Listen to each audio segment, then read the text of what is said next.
What is the connection between this abstract existence, and how will this abstract existence benefit me, make me feel better?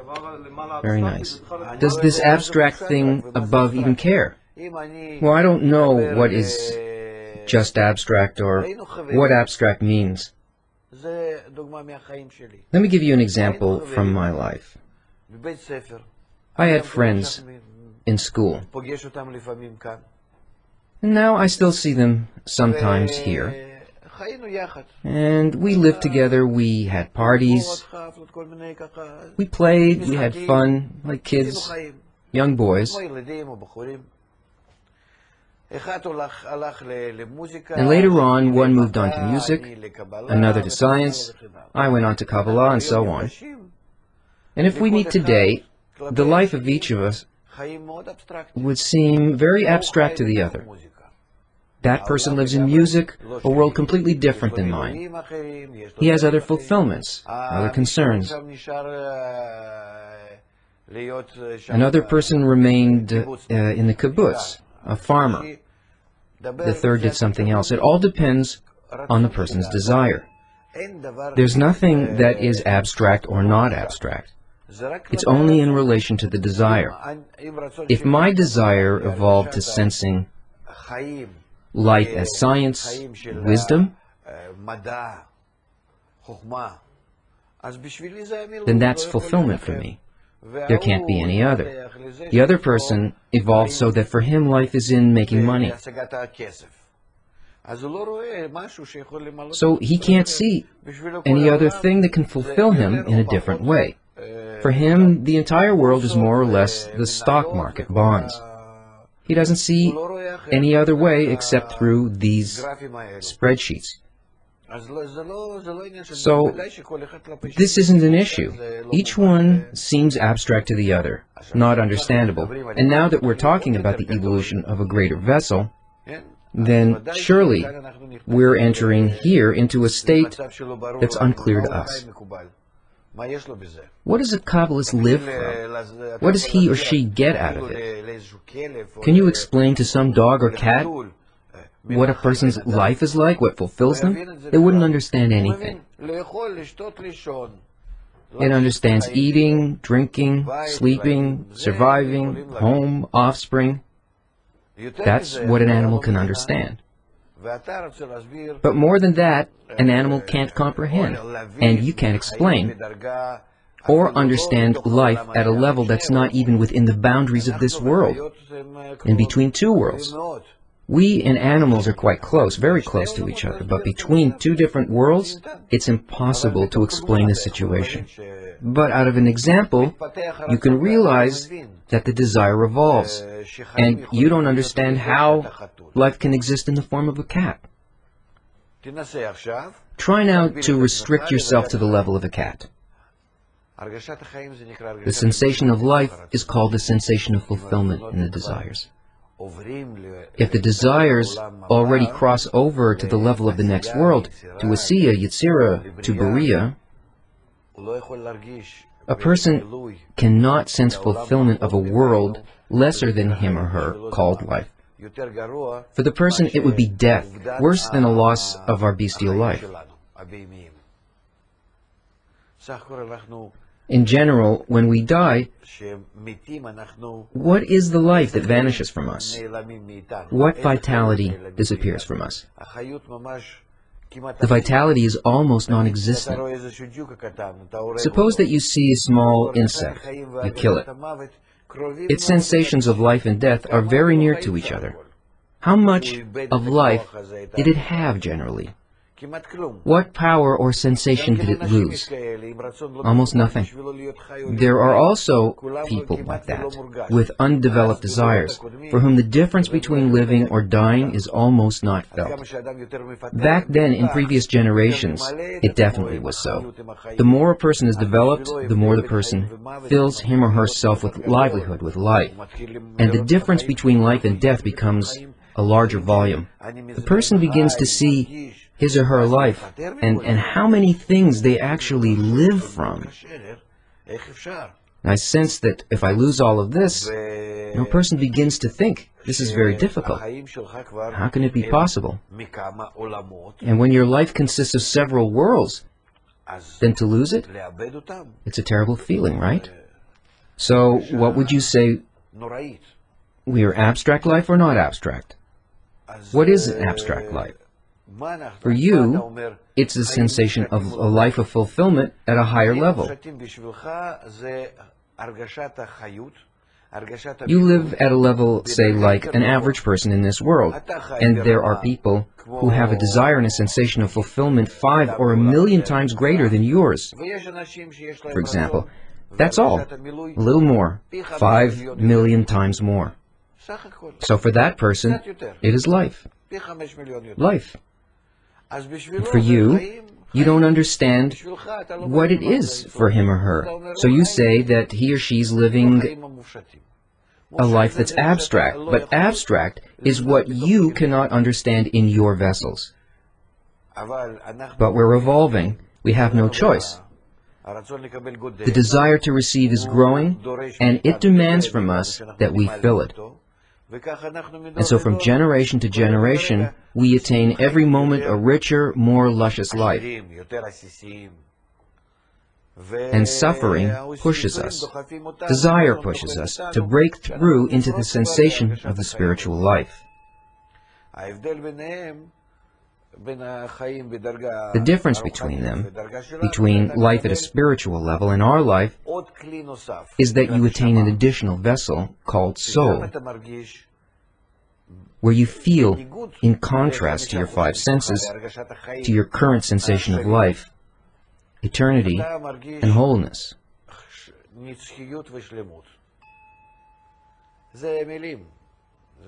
These are just words, but it is possible to feel and to understand what's being discussed.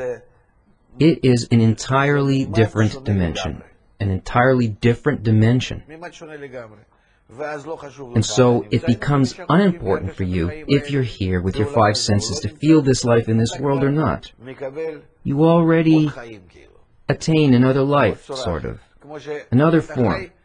Just as you live here at home with your family and your work, there is also a double additional thing. If one disappears, you have the other.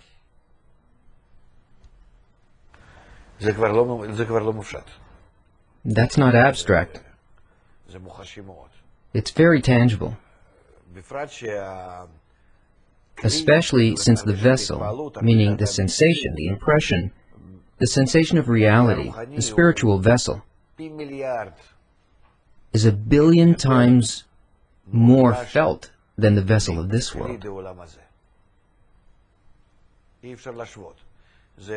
There's no comparison. This is like the life felt by a tiny ant. Without understanding, acting entirely according to instincts, according to what acts within it. It's activated by all sorts of forces, and it has no understanding at all. The ant only acts according to inner instincts, and so does a person in this world. You'll see. You will reveal it, and you'll be happy to reveal how a person is 100% like an ant. Whoever is below the barrier is 100% activated in such a way. And what's the difference between an ant and a person? And more so, what's the difference between a person and somebody who's already got some spiritual attainment? This is not so abstract. What is the benefit from the Kabbalists using the language of branches? First of all, they have no other means that they could use if they live in our world. This world. And out of this world begin to attain what is above. Meaning they reveal some connection between what was before and what is now. What precedes was a branch. And what I attain is its root. Why is it so and not the opposite way? It's as if what preceded was the root, true. That's according to the direction of attainment. But according to the emanator, to the emanated being, what came out of it, what gives birth to it. So, I reveal as I rise in my attainment, and I attain something of the upper world, and I discover that this thing, it gives birth to what exists in our world. That's why I call it root, and what preceded it. Branch, meaning that in general, we reveal the roots. Therefore, in the tree of life, here are the roots, and here are the branches. It's upside down, right? And the Kabbalists have a ready-to-use language, so that's how they write for us. And a person who opens up a Bible, the Gemara, the book of Halachot, or laws, any book, the person should know that.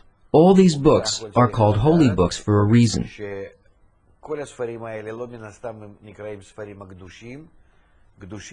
Holy means, holy is the property of Bina,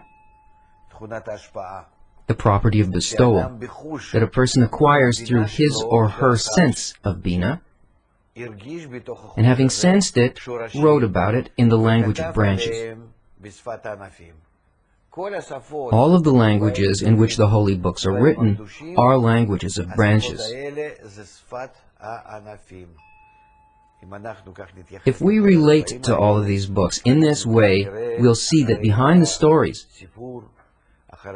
behind the laws, is what happens in the upper world, and that it is not our world that's being discussed. It isn't necessary to write holy books about our world. You write romances about our world. It's a different relationship, and all of the books only discuss the upper world. What were they written for? They are great. But why are these books so unique? Are they to tell us how a beast should live in this world? There's no benefit in that. The beast in this world just lives. How can it improve its life? Why does man suffer in this world? Because man doesn't behave according to the root. So man must attain the root. And then what is bad will become good. Is Hebrew the exclusive language of Kabbalists? And if it is, does it lose its meaning if it's translated into another language? The language of Kabbalists is not related to Hebrew, because I take a name of this world, and I use this name to describe some sensation that I have in the upper world. Say any name you like, no matter what it is. Let's say a table. So the concept he has of a table in the upper world, I also call it by the same name. I call it shulchan. Call it tish, table. It doesn't matter what language you use, right? Or stol. In 4 languages you have 4 names, but the concept remains a concept no matter how you pronounce it in your language. That's not important. What is important is to relate what is in your perception, sensation, to its root. And if 4 people will stand there and each one will express the same thing in a different external form, since overall what the person has here is a mouth and a tongue, and so the person will express it differently to the ear. Well, how is it different? What's the difference? If I feel love or hatred, must I express it in words? Or is the feeling already active? And if I feel that it is so, and I'm not even able to give it a name, and now I discover why and from where, and so why should I care about names? Meaning, we need to differentiate the language of branches. It's not a language that I spew out. It's how I feel in my desire. And the sensation inside the desire, it doesn't matter. There can be here an American, a German, a Russian, an Israeli. And I said 4 names for a table, yes? It's not important how they pronounce this concept. Their inner feeling, whether it's the same or not, depends on the person who perceives, not on the language he or she speaks externally.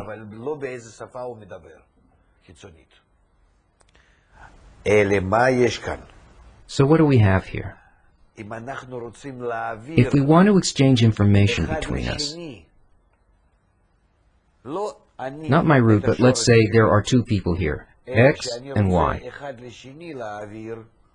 They're both sensing, and out of this sensation, they attract the roots.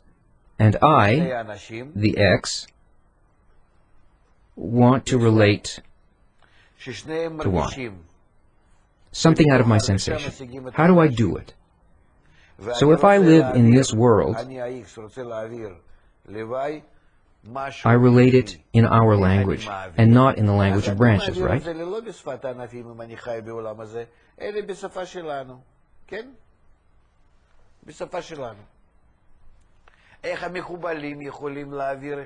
In our language. How can Kabbalists relate to each other? If you live in the 15th century and I live in the 21st century, how can I relate anything to you? In order to do that, I need to write to you, meaning that this language of branches that I sense, which you also sense, is the connection between us in this world, and between the I in this world and the I in the spiritual world.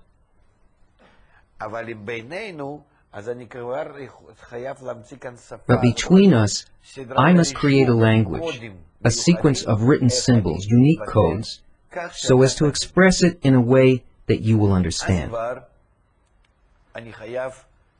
So, I must express it in writing, in some form, based on some foundation, which is not affected by time, in order to relate my impressions to you. Okay, here there's already a problem. What's the problem? To express spiritual information in a way that it would be visible to our senses.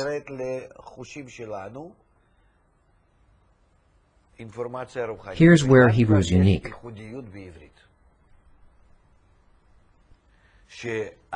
Since this language is constructed according to impressions from spirituality.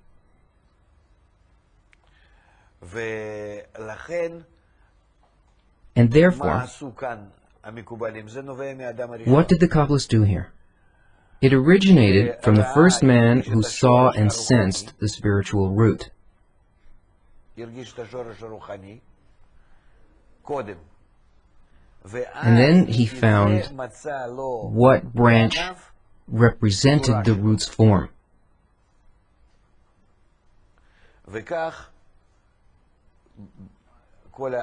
And that's how he constructed his entire alphabet, where each word is a picture made of letters, describing states. So the word conveys a state, patterns or blocks of various states, and that gives us the picture. We learn that overall we have vessels of Zat Bina, Zeranpin, and Malchut. So we have the 9 first letters in Zat Bina, the 9 second letters meaning Aleph to Tet, and from Yud to Tzadi, and Kuf Resh Shin Tav. This is Malchut. 4 letters in Malchut. And there are the ending letters, Mem, Nun, Tzadi, Pe, Kaf, that are at the end of Malchut, Mansipach. 5 ending letters. So why is it so? Because here you have Gardebina, Chochma, and Keter. Since Chochma, Keter, and Gardebina are called Gar, that is light before it's clothed in vessels. And here is the clothing in the vessels. Zat Bina, Zeranpin, and Malchut. When rising to the upper world, this begins to be the person's vessel. Zat Bina, Zeranpin, and Malchut. And then the person reveals their 27 altogether. 22 plus 5 Mansipach. 27 types of impressions, which he names letters. A letter is a symbol, a box, letters. Out of that results the sequence of writing, what I feel. Since my feeling is always either a part of Zat Bina, a part of Zeranpin, a part of Malchut, or multiplied by 2 here, and 2, 3, 4 here, it doesn't matter. Always through a combination of 27, 22 plus the final ones, if required. Depending on where the Partsuf reaches, if it reaches the end of Malchut, then we have Manzipach at the end, one of them. But through the 22 boxes and their ordering, I can always express my feeling and how it flows. And it's not that an alphabet exists to begin with, or that there are symbols for the letters, but all letters result from the feelings of the lights and the vessels.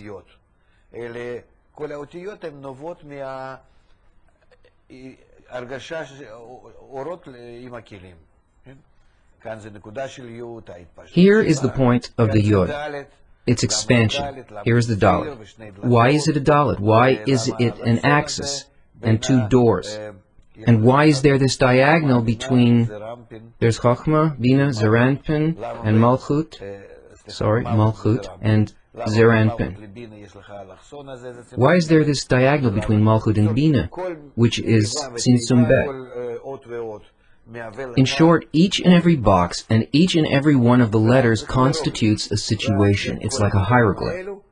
And then through all these situations you convey, you write my feelings. Apart from that, there's above and below and within the letters. There are also additions, symbols, which no longer refer to the boxes themselves, but to their internality. And that's how you can convey the spiritual impressions. And this is what the language was created for.